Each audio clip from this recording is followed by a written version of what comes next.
So YouTube kept pushing these two videos on me. The title alone got me kind of ass mad. How Iraqis got so good at smoking American soldiers. How the Vietnamese got so good at smoking American soldiers, etc. The title hit a particular nerve formed by wide misconceptions of recent wars America has been involved in. Don't get me wrong, we did lose Vietnam. Iraq was catastrophic and a mistake, and that's not what I'm here to argue against. Frankly, these arguments have been tired since like 2007, and anyone arguing against them is pretty obviously uninformed. My problem is with this bizarre idea that came around that we got our ass kicked, or somehow our opponents are equal to us in pure fighting ability despite our advantages. That is not the case. Beginning with the title alone, since that's what started my hate watching, the Iraqis hardly smoked any of us. When it was coalition versus a purely Iraqi force, the most perfect military operation ever conducted happened. 150 casualties on the American side and 20,000 dead in Iraqi trenches perfect. The era of the Iraq War that people remember and GDF talks about in his video was much later. It was about 2004 to 2009 that the insurgency was at its peak, and it was largely not Iraqis causing the biggest problems for US troops. It was Chechens, Iranian-funded Shia militias from all over the Arab world, and different Sunni interests from the continent. In fact, it was the Chechens that created and perfected many of the tactics GDF claims the Iraqi insurgency pioneered. This GDF dude's channel is a bit odd to me. I can't tell if these are his actual interests, or if this is just great rage bait for people like me to get my panties in a twist, or the common Europoor to enjoy some America bad. The thing that makes me lean towards the former is the wide misunderstanding of how powerful the US military is, by most people in the world. An entity considered evil by many and exploitable. I'll argue that couldn't be farther from the truth. Looking back on history, it's pretty obvious what would happen if most empires had such a big swinging dick. Alexander had 40,000 Greek dudes that probably had the only understanding on the planet that they could stand close together in a rectangle.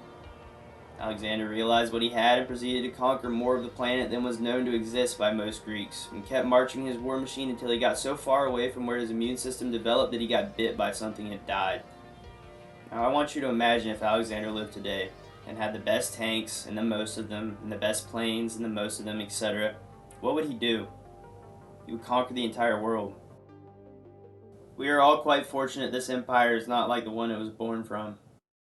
Some Taylor, retard it's on YouTube with like fucking bullshit graphics was like, how the US can win against the whole world. Step one, be an idiot on YouTube. Like, step one, be a fucking mouth-breathing retard online. Here's 10 reasons why we're the best and we could beat China, Russia, England, France, Germany, South Africa, Nigeria. Like, fucking some retard on YouTube. Saudi Arabia and Russia and what India. What would Saudi Arabia do?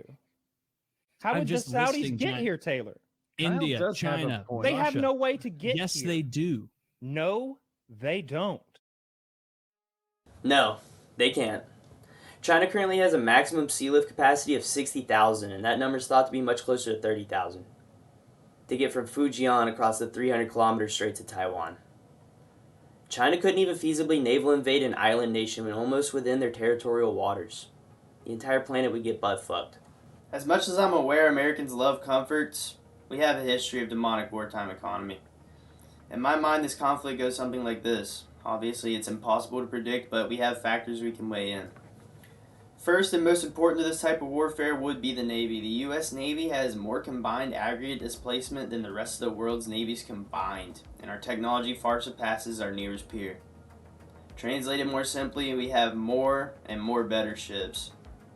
One glaring feature being our Aegis mid-course interceptors, the most well-respected in the world for that matter, and designed to intercept swarms of high-speed missiles on a ballistic trajectory.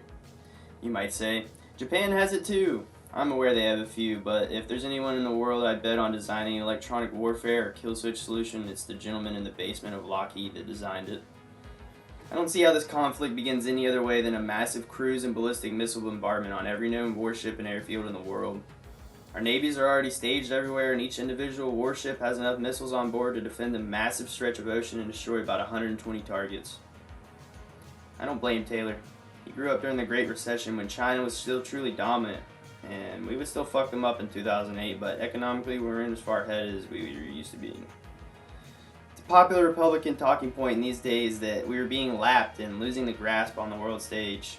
Even today, the constant cliche comparisons to Western society's decline to that of the decline of Rome, or what people are forgetting here is that Rome's decline bled into the military, and that was the crack that let their empire crumble.